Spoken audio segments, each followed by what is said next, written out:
초대교회 7 집사 가운데 한 사람인 스데반이 돌에 맞아 죽은 순교 사건이 있은 후 예루살렘 교회에는 박해의 돌풍이 불어닥치기 시작했습니다.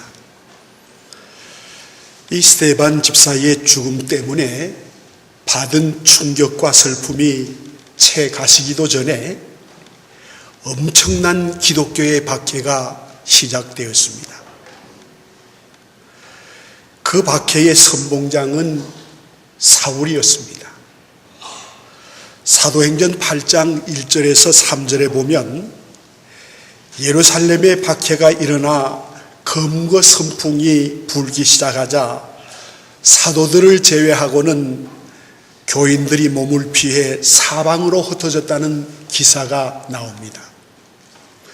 그리고 오늘 읽은 4절에서 8절의 말씀은 흩어진 그리스도인들이 이곳저곳을 두루다니며 복음을 전했다는 것과 그리고 빌립 집사가 사마리아에 내려가 복음을 전했을 때 놀라운 기적들이 그 성에 나타났습니다. 특히 우리가 오늘 주목해야 할 말씀은 박해에 쫓긴 그리스도인들이 두루다니며 복음을 전했다는 사실입니다. 성경을 보면 우리 예수님께서도 두루다니셨고 제자들도 두루다녔고 사탄들도 두루다녔습니다. 마태복음 4장 23절에 보면 예수님께서 온 갈릴리를 두루다니사라고 말씀하고 있습니다. 그리고 두루다니신 이유는 천국 복음을 전파하시며 병자들을 고쳐주시며 회당에서 말씀을 가르치기 위해서 그렇게 다니셨던 것입니다. 사도행전 8장 4절에 보면 그 흩어진 사람들이 두루다니며 복음의 말씀을 전했다고 기록하고 있고 베드로전서 5장 8절에 보면 너희 대적마귀가 우는 사자와 같이 두루다니며 믿는 자를 삼킬 자를 찾느니라고 했습니다. 우리는 여기서 두루다니는 입장과 목적이 다 다르다는 것을 분명하게 발견할 수 있습니다. 크게 나누면 2가지 이유로 갈라집니다. 예수님이나 제자들의 경우는 인간의 영혼을 구원하고 그들의 고통을 해결하기 위해서 두루 다니신 데 반해서 사단은 인간을 파멸시키고 악을 조장하고 그리고 삼킬 먹이를 찾기 위해서 온 우리를 사탄은 돌아다닌다고 했습니다. 여기에서 우리가 중요한 것은 우리가 누구와 함께 돌아다니냐인 것이 문제인 것입니다. 인간은 돌이나 나무처럼 한 곳에 고정되거나 고쳐갈 수 없는 존재이기 때문에 이곳저곳을 이동하게 되는 것입니다. 특히 오늘 살아가는 현대 도시의 특성은 인구 이동이라고 말하는 것도 따지고 보면 이곳저곳을 돌아다녀야 하는 인간의 이동성 때문이라고 말할 수 있습니다. 아마 오늘 사는 우리 현대인들 치고 단 한 번도 이사 경험을 가지지 않는 사람들이 없을 줄 압니다. 그리고 한 곳에서 20년이나 40년을 살았다고 하더라도 가까이는 이웃집으로 시작해서 다른 도시나 다른 나라를 두루 돌아다니는 것이 우리 인간들의 모습인 것입니다. 여러분, 빚쟁이와 원수와 같이 함께 날마다 여행을 한다면 그 고통을 헤아릴 수가 없을 것이지만 가까운 친척, 친구나 가족과 함께 하는 여행이라면 즐거운 여행이 아닐 수가 없을 것입니다. 우리는 지금 누구와 함께 두루 다니고 있습니까? 어제, 오늘, 그리고 내일 누구와 함께 다니는 것입니까? 우리를 삼키기 위해서 먹이를 두루 찾는 마귀와 함께 어울려 돌아다니면 그 언젠가는 마귀의 밥이 되고 말 것입니다. 이단이나 사이비에 빠져서 함께 돌아다니다 보면 처음에는 달콤하고 감미롭고 신나고 저러울지 몰라도 곧 그것들이 올무에 빠지게 될 것이며 마지막은 파멸을 줄 것입니다.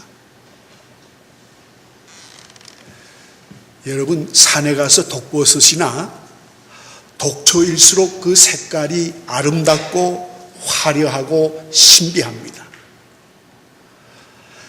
뱀 중에는 독사가 제일 무서운데 독사 가운데 방울뱀은 그 생김새나 색깔이 너무 이뻐서 독사가 아니겠거니 하고 방심하는 사이에 그냥 물어뜯는다는 것입니다.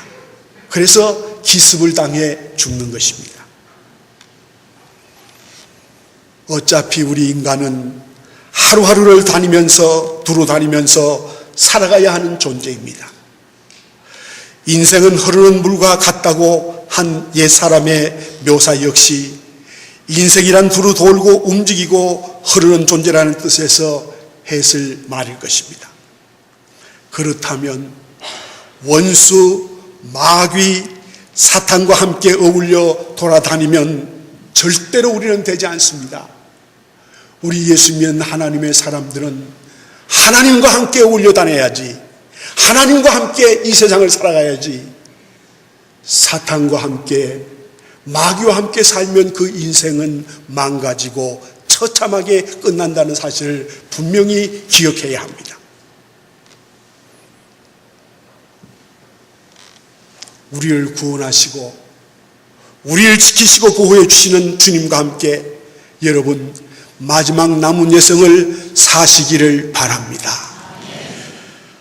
오늘 본문으로 돌아가서 보면 두루 다니며 복음을 전했던 사도행전의 교회의 모습을 이 시간 재조명하면서 우리의 삶은 과연 이 세상에서 어떤 삶을 살고 있는가를 돌아보겠습니다.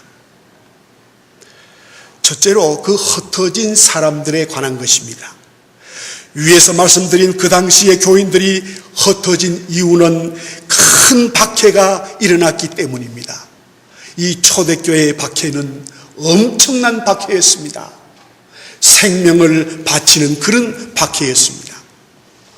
오늘 1절에 보면 유대와 사마리아 모든 땅으로 흩어지니라고 했고 사도행전 11장 19절에 보면 이런 말씀이 기록되어 있습니다. 우리 함께 읽겠습니다. 그때에 스데반의 일로 일어나 환난으로 말미암아 흩어진 자들이 베니게와 구브로와 안디옥까지 이르러 유대인에게만 말씀을 전하는데 아멘. 흩어진 사람들은 그 당시에는 유대인에게만 말씀을 전했습니다. 이 경우는 우리가 6.25 전쟁 때문에 이북에서 있던 크리스찬들이 전국에 흩어져서 기도하고 전도하고 교회를 세웠던 것과 흡사한 것입니다. 그런가 하면 베드로전서 1장 1절에 보면 그 당시 소아시아의 각 지방에 흩어져 살고 있던 기독교인들을 가리켜 이렇게 말합니다. 각처에 흩어진 나그네라고. 여러분, 제 아무리 좋은 여행이고 호사스러운 여행이라도 여행은 고달프기 마련입니다. 집 떠나면 고달퍼요. 흔히 북구라파나 동국권 같은 생소한 나라를 장기간 여행하게 되면 집 생각이나 김치 생각이 저절로 나는 것입니다. 이렇게 나그네는 언제나 외롭고 쓸쓸하고 괴로운 법입니다. 10년 전쯤 미국에서 목회하시는 선배 목사님의 사모님이 갑자기 세상을 떠났습니다. 두 분이 모두 60세를 지나신 분들이어서 아들, 딸을 모두 출가시키고 네 분이 사시다가 사모님이 금방 먼저 세상을 떠나가셨어요. 한 6개월쯤 지난 후에 이 목사님이 울적한 마음도 있고 그리고 조국을 그리워하는 그런 마음이 있어서 한국에 나와서 2달 동안 있다가 다시 미국으로 들어갔습니다. 시카고 공항에 내리는 순간 이 목사님이 멘붕에 빠졌어요. 내가 갈 곳이 어디에 있는가? 그분이 목회하던 교회도 있고 살던 집도 있고 그리고 아들, 딸네 집들이 미국에 있었지만 갈 곳이 막막하다는 것입니다. 그분이 그때 느낀 것은 우리가 흔히 쓰는 집사람이라는 말의 의미였다고 합니다.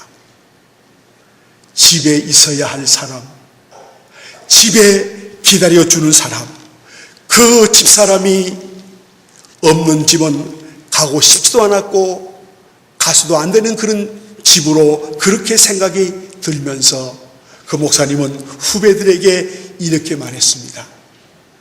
집사람 옆에 있을 때 차련하고 늘 만나는 목사들마다 신신당부를 했습니다.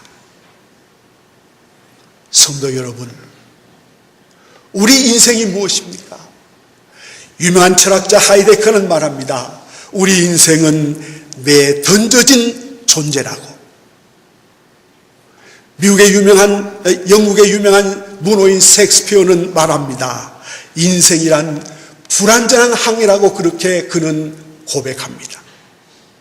그리고 브레이크라는 사람은 인생이란 아침에는 생각하고 낮에는 행동하고 저녁에는 먹고 밤에는 잠을 자는 것이라고 표현했습니다.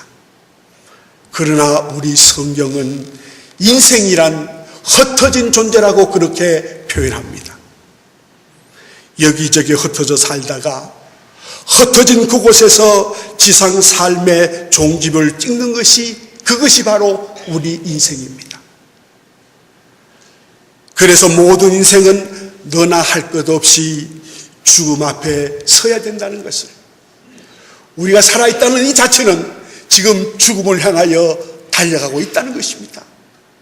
지금 우리는 계속해서 죽음을 향한 공동모제의 시계 소리가 째깍째깍하고 우리에게 들려오는 것입니다.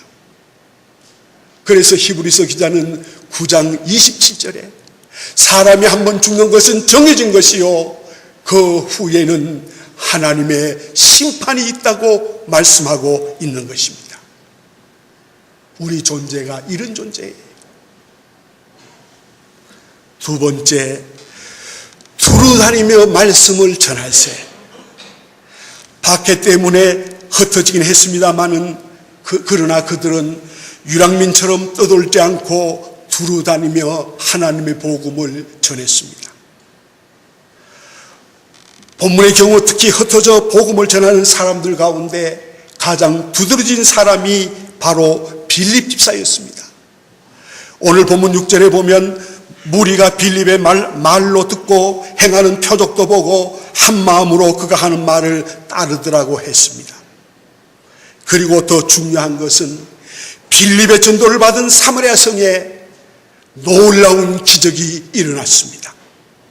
그 기적이 뭐냐 하면 7절과 8절에 말씀하고 있습니다. 많은 사람에게 붙었던 더러운 기선들이 크게 소리지르며 나가고 또 많은 중풍병자와 걷지 못하는 사람들이 나으니 그 성에 큰 기쁨이 있더라. 저는 이것을 사마리아 성의 해방이라고 그렇게 생각해 봅니다. 빌립이 전한 복음이 사마리아 성에 들어가는 순간 사마리아 성에는 3가지 해방의 역사가 일어났습니다. 어떤 해방의 역사가 일어났냐 하면 첫째는 더러워진 귀신이 소리지르고 쫓겨나는 영적 해방이 이루어졌습니다. 음란, 탐욕, 거짓, 폭력, 기만 따위는 귀신의 농간입니다. 여러분, 귀신을 내쫓는 힘은 예수 그리스도의 복음뿐인 것입니다. 예수 외에는 어둠의 세력, 사단의 세력을 결코 내쫓을 수가 없는 것입니다. 성도 여러분, 우리 가정을 괴롭히는 사단의 세력이 있습니까? 우리 가정을 괴롭히는 어둠의 세력이 있습니까? 마귀의 세력이 있습니까? 여러분 쫓아내시기를 바랍니다. 그것을 그대로 집에 두면 집이 계속해서 풍지박산이 되는 거예요. 집이 마지막은 망가지고 마는 거고 패망하고 마는 거예요. 그러므로 여러분 기도하다가 자꾸 어려운 문제가 가정에 생기고 마귀의 장난이 생각나고 자꾸 느껴지면 여러분 그렇게 명령하세요. 예수의 이름으로 명하노니 우리 가정을 괴롭히는 사탄아, 우리 가정을 괴롭히는 마귀야, 어둠의 세력아, 예수의 이름을 명하노니 물러갈지어다 하고 외치시기 바랍니다. 그래서 그 사탄 마귀의 어둠의 세력을 물리칠 때, 쫓아낼 때 가정이 평화롭게 된다는 사실을 우리가 꼭 알아야 합니다. 둘째로 육체의 해방운동이 일어났습니다. 많은 중풍병자와 안진뱅이가 벌떡 일어나는 육체의 해방운동이 이 사마리아 성에서 빌립의 복음을 통해서 일어났습니다. 세 번째 어떤 운동이 일어났냐 하면 정신적 해방운동이 일어났습니다. 그 성에 빌립을 통해서 하나님의 복음이 들어가자마자 그들을 짓눌리고 있던 온갖 걱정, 근심, 고민, 우울증, 좌절, 무기력, 긴장, 대립, 한숨이 모두 도망가고 그 성에 큰 기쁨이 넘치게 된 것을 여러분 믿으시기를 바랍니다. 1945년 8월 15일 이날은 우리 민족이 정치적으로 해방된 날입니다. 그러나 그 해방이 영적인 해방이나 절망이나 좌절이나 질병이나 고통으로부터의 해방은 아니었습니다. 그것은 사마리아 성에 복음이 들어가면서 사마리아 성에 진정한 해방이 시작되었던 것처럼 이 민족의 역사 속에 각처에 흩어져 사는 우리 그리스도인들이, 우리 그리스도 천만의 교인들이 나가서 복음을 전할 때 이 땅에 진정한 해방, 온전한 해방이 이 땅에 정착될 것입니다. 우리는 그 사마리아 성에 큰 기쁨이 있었다는 8절의 말씀을 주목해야 합니다. 성도 여러분, 우리 민족이 해방되는 날 얼마나 흥분했고 기뻐했습니까? 그리고 5년 후에 밀어닥친 남침으로 우리 민족이 얼마나 울었고 통곡을 했습니까? 더그러스 메가드 장군의 인천 상륙작전이 성공하는 날 얼마나 기뻐하고 우리 민족이 만세를 불렀습니까? 그러나 그 후로도 우린 험난한 역사의 계곡 속에서 통탄했고 발을 동동 굴려야 했고 한숨을 쉰 것이 한두 번이 아니었습니다. 그런데 오늘 우리가 살고 있는 이 시대는 어떻습니까? 어제도 광화문 광장에서 150만 명이 넘는 사람들이 모여 촛불 집회를 했습니다. 지금 어려운 일들이 이 땅에 밀어닥치고 있습니다. 여러분, 심각한 위기입니다. 이 위기를 우리가 어떻게 이겨내며 극복할 수 있겠습니까? 여러분, 출중한 지도자가 나타난다고 해서 이 위기가 극복되는 것입니까? 결코 아닐 것입니다. 저는 개인적으로, 민족적으로 우리 민족이 큰 기쁨을 누리려면 사마리아 성처럼 복음을 전하고 복음을 들어야 하는 것입니다.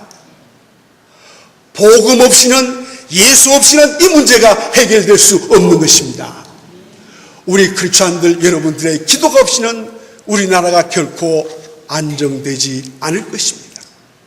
여러분, 지금은 기도해야 할 때입니다.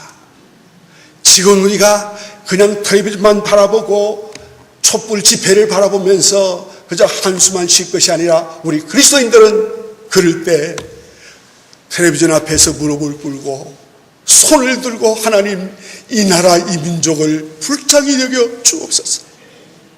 이 땅에 놀라운 복음의 해방이 이루어지게 하여 주옵소서.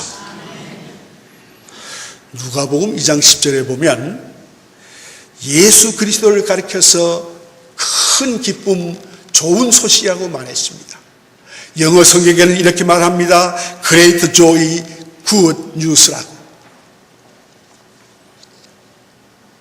사마리아 성에 예수 폭탄이 떨어졌을 때 귀신도 물러갔고 질병도 물러갔고 걱정과 번민이 물러갔던 것처럼 오늘 우리 한국 속에 예수 그리스도의 복음이 폭발할 때, 예수가 역사할 때 한국은 다시 회복되며 한국은 다시 일어날 수 있는 것입니다.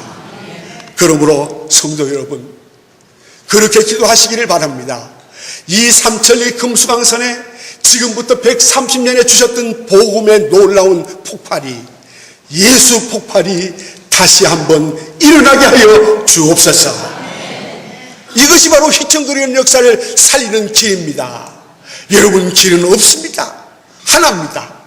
우리 그리스도인들이 니느웨 백성들처럼 죄를 무릅쓰고 미스바 백성들처럼 하나님 앞에 회개하고 하나님 앞에 두 손 들고 기도할 때만이 이 민족이 소망이 있고 이 민족에게 놀라운 기쁨의 길이 열리게 된다는 사실을 여러분 아셔야 합니다.